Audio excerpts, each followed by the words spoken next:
చెత్తని కొట్టిపారేయలేం. ఎందుకంటే మంచైనా చెడైనా ప్రపంచం మొత్తం చూస్తుంది. ప్రపంచం వివరణ కోరుకుంటుంది. భక్త ప్రపంచం వివరణ కోరుకుంటుంది. సో తప్పనుకోండి, ఇది ఫేక్, దీని మీద చర్య తీసుకుంటాను ప్రభుత్వం ఈ పాటికి వచ్చేయాలి. ఇది వారం రోజులుగా నడుస్తుంది ఈ వ్యవహారం. మరి వారం రోజులుగా ప్రభుత్వం ఎందుకు ఉపేక్షిస్తోంది అనే ప్రశ్న భక్తుల నుంచి వస్తుంది కదా. అవును సార్, ఎగ్జాక్ట్లీ. ఇప్పుడు మీరు కూటమి పార్టీలు 3 నిద్రపోనీ లేదు మరి గడిచిన 5 ఏళ్ళు తిరుమలలో ఏం జరిగినా.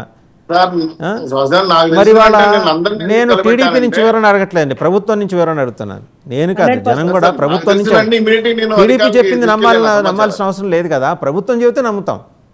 ప్రభుత్వంగా మీరు చెప్పండి, ప్రభుత్వం చెబితే నమ్ముతాం.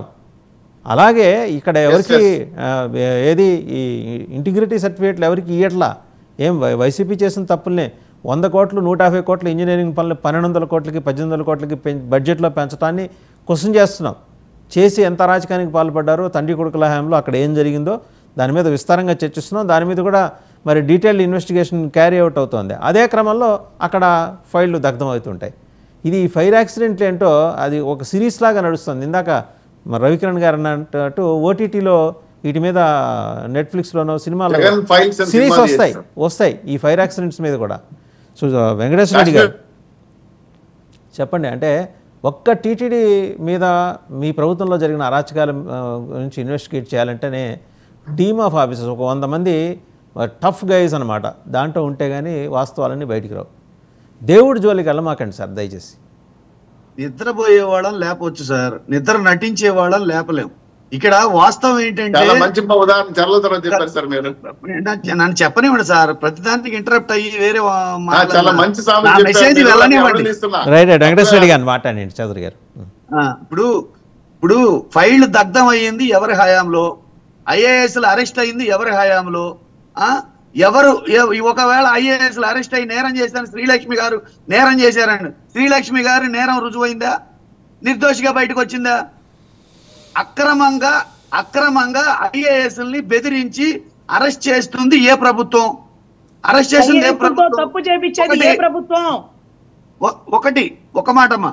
అట్లనే ఇప్పుడు ఈ జరిగిన ఫైళ్లు సీరియల్ ఫైల్ తీద్దాం అన్నారు.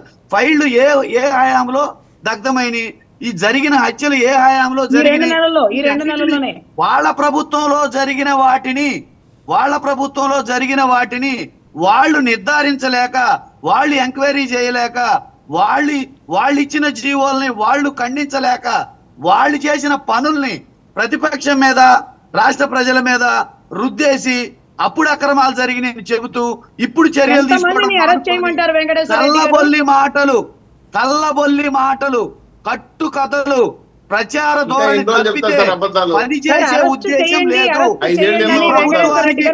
ఈ ప్రభుత్వానికి ప్రతిపక్షంలో ఉన్నప్పుడు ఒక మాటలు, ప్రభుత్వం అధికారంలోకి వచ్చిన తర్వాత ఒక మాటలు తప్పితే, ప్రభుత్వం అధికారంలోకి వచ్చినప్పుడు మాటలు తప్పితే పనిచేసే ఉద్దేశం కానీ, ప్రజల్ని శ్రేయస్గా చూసే ఉద్దేశం కానీ, ఇచ్చిన హామీలు నెరవేర్చే ఉద్దేశం కానీ ఈ ప్రభుత్వానికి లేదు అనేది వీటి వల్లనే తేడతెల్లమవుతుంది. వెంకటేశ్వర రెడ్డి గారు కొత్త ఇంట్లోకి వెళ్ళినప్పుడు పాతిళ్ళు శుభ్రంగా కడుక్కుంటారు, ఊడ్చుకుంటారు.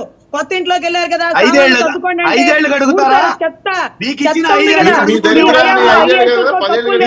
ఏళ్ళు కడుగుతూనే ఉంటారు. జగన్మోహన్ రెడ్డి ఉన్నప్పుడు ఏ హామీ అన్న ఇవ్వండి, అధికారంలోకి వచ్చిన వెంటనే